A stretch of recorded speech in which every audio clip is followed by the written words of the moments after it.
Hi guys, this video is for all those people who were going to ask me or are wondering as to what you should do once you are a graduate or a postgraduate from India or any other country where you think dentistry is not so much paid to start a good life by yourself.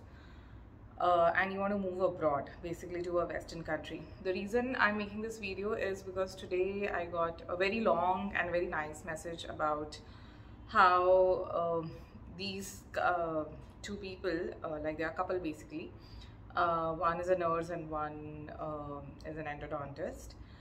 She's about to finish her PG and the other guy is working, and they're wondering which country to go to. And they were like, Doctor, we saw your video about the ADC, so we are planning to go there. So can you guide us about the pathway of how to migrate there? So I was like, that you have to ask the immigration agent, because I don't guide about the pathway. I can guide you regarding the exam. So then they were like, which country would be better for us?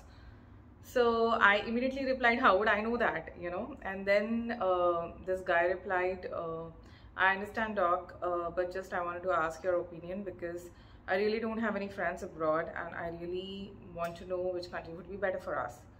That got me thinking, because I was also at that stage at one point as to what to do.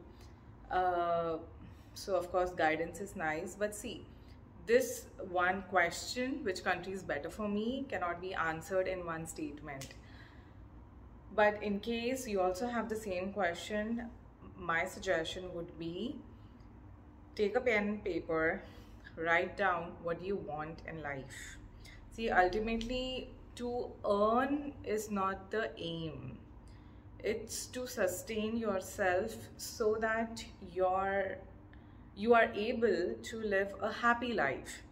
And the pathway to the happy life is to have money in an ethical way. So basically what you want to know is which country is better for you to be happy in and where you can earn properly. Because even if you are given loads of money, you won't go and stay in Antarctica, right? Because there are no facilities there.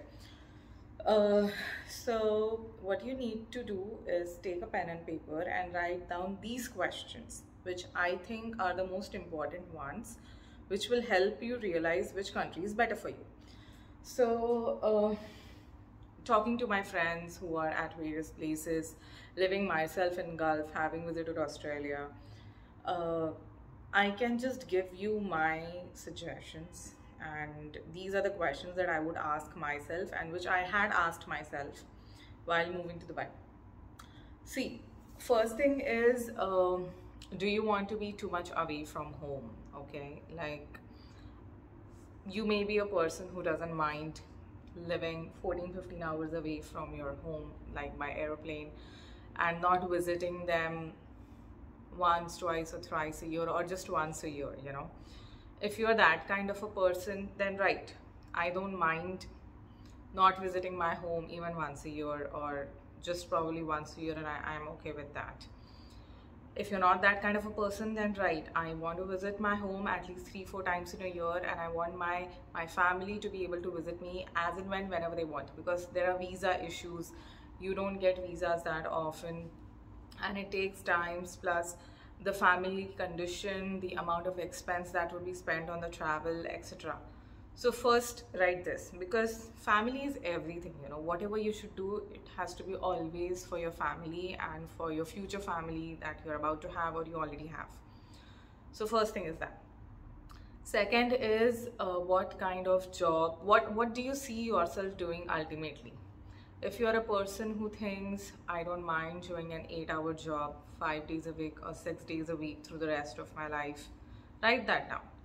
If you're that kind of a person like me, that earlier I don't mind doing an 8-hour job so that I build up a good base, and then I just want to work for 4 or 5 hours and the rest of the time I want to devote to my children, then write that. Because once you have written all these things, you will understand which country would be the best for you. Third question you should be asking yourself is, do I want to come back to India or whatever country, Southeast country, or any country you're from? Do I want to go back there, or I never want to come back here? The reason I'm saying this question is, for example, you are planning to move to a Gulf country, Middle East, you don't get a citizenship. So even though you get an investor visa, but ultimately you'll never be a citizenship, a citizen here. So you'll always be an expat. But if you don't want that, you want to belong to a place, then Australia, New Zealand, Canada, US, UK become a better place for you, because you want the citizenship and these countries can grant it. Okay, then you should write down what is your aim regarding money. How much are you aiming for? Suppose if you're a person who says, I want lots of properties and I want a lot of money, then you should aim for these countries who make money in dollars. Again, Canada, US, etc. are a good option. But if you're a person who thinks, no, I want just enough so that I'm able to save a good amount, so that in the next 10 or 20 years, I'm happy making just my home and 1 or 2 more properties, and that is sufficient for me, then you can move on to the Gulf countries. Okay. So you have to write these list of questions. Now, if you are a couple who is saying that we are not aiming to have many children, just 1 is enough, or even we don't want any children, then Gulf is a very good choice. But if you say, no, we want to have a nice big family, why I'm saying this, that because in Gulf the school education fees are really high and everything is expensive. But in the Western countries, because you pay taxes, or even if your income is less and you're not able to pay a tax because you'll have the PR or the citizenship, at least the primary education becomes free. So no matter how many children you have, it's not a cost on you. There would be other, of course, living cost would be there anywhere, but at least the education, the basic education would be taken care of. But in the Gulf, that's not possible. And the fees are really high. Like just for the nursery, how I know about it, in the morning today, the whole of my morning, I was just doing that because my son is now 1 year, 5 months, and I have to put him into nursery from next year onwards. So there are so many curriculums, and the basic nursery fee for 1 full year starting from September ending in June is around 45,000 dirhams, which is like 10 to 12,000 US dollars. And I'm like, wow. And in nursery, what my son will do, he'll just go and play. But yeah, that's how it is. And this is the start, okay? The school fees will be even more higher. So imagine you having 2 children here, bang, 100,000 dirhams, straight, like, which is almost 30,000 US dollars just on the children education fee, which is quite a big chunk of money, and it becomes a huge responsibility if you are the single earning member of your family. Both people are earning, fair enough, it can be managed. But in the Western countries, even if one person is earning and the other is not, or even if both of you are also not that well to do at some point in life, the children won't suffer in their education. Because here in Gulf, sometimes, we get a lot of these messages on so many WhatsApp groups that we are on. Husband lost the job, the school fees can't be paid off, anybody can help, like that. So there are people who do help, but you can end up in a situation like that, okay, if you have not made enough savings. So if your plan is to not have any children for the next 5 to 6 years, just want to make good money and live a decent life, and then want to move abroad, as in move to a Western place or something, Gulf is a good option. But if from the start you want to move to a place which can hasten the process of citizenship and give more stability, then Western countries becomes the option of choice, right?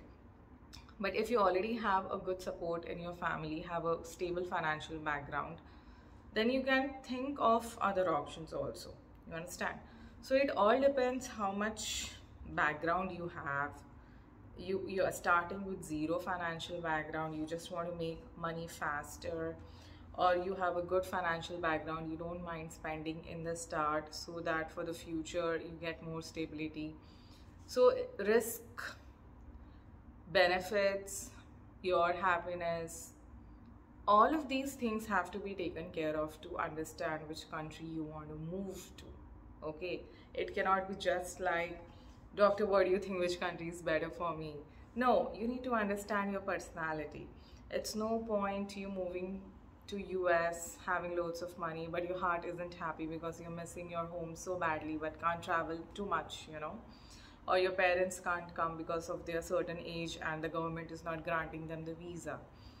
So it should not be a situation like that. So think very wisely, because you have limited number of years to practice. You won't be like practicing for 80-90 years. Whatever years you have, make sure that everything is running in parallel and in balance. Don't put your life in imbalance, okay? Life has to be balanced out. You cannot just keep on running behind one thing. Somewhere you'll have to take a break, put a stop to yourself and do something else which is more necessary. Like earlier, there were times when I was working 14 hours a day, a full-time job and a part-time job, because I wanted to reach a stage where I could balance my life by just doing part-time jobs. So I was building my patient base when I'd come here at the start. 14 hours a day was very taxing for me. But I knew my goal eventually, what I wanted to achieve, because I knew when my child would arrive, I need to balance my home too. I cannot just leave him, you know, with the nanny and be working like 8-9 hours, because that's not the kind of person I am. I'm not judging, or I'm not saying that if you are working for 8 hours and your child is at home or in school for a long time, you're doing anything wrong, because that is somehow okay with you and that's fine. So you need to first understand what kind of a person you are, because ultimately when you are done with your job, at the end of the day, you should feel content. You should feel happy. Like today morning itself, there was such a good article that I was reading, that Google, you know, it's just today's article, that there are many youngsters in China who gave up their high-paying white-collar jobs. So, and they are working as waiters and baristas and restaurants. So I was just scrolling through the article and they were like, we are done with the endless emails, the KPI reports, the financial targets, etc. Like we were just turning into something which we didn't find fulfillment in. So I rather do a mindless job in a restaurant for a while, but I'm fulfilled in my heart, like, because I have time for myself, I can think. So these were their stories, and so ultimately, you see, it's not just what I'm saying. People start feeling it, that what is the point of doing such high stressful jobs and earning like crazy if you can't find fulfillment in your heart, if you don't have a hobby to, like, because you have to dedicate time for it, or you don't have a family where you can go back to. Money, you are ultimately going to just leave here and go, you know. Somehow the Western influence is so much that we feel, okay, we need to have this and we need to have that. But COVID, I think, has taught all of us that we can sustain in less. So ultimately, you will have everything in life which you dreamed of, materialistic wise. But still there would be that vacancy in your heart which can be only fulfilled once you are content with yourself, when you feel, okay, I have done my job responsibly. And when I say job, it's not just the place where you earn money, it's your responsibility towards your family, your parents, your friends, you as a brother or a sister. There has to be peace at home, and that can come out from within you only if you are in peace, you understand? So write all these things down, research more, which country gives you citizenship and how much time, what is the living cost, what kind of living do you want, are you a person who wants big cars and big homes, or you are a person who's content with small car, small home, and not running after the brands. You know, which place can satisfy your desire of the lifestyle that you are looking for. Once you have these answers, then shortlist the countries which can provide you that. And once you have that answer, see the pathway to go to that country and practice. Simple. Understood? So this question can be answered by yourself only that which country you have to move in. Nobody else can answer it for you. I hope this was helpful, and yeah, so let me go back to my work. Bye bye.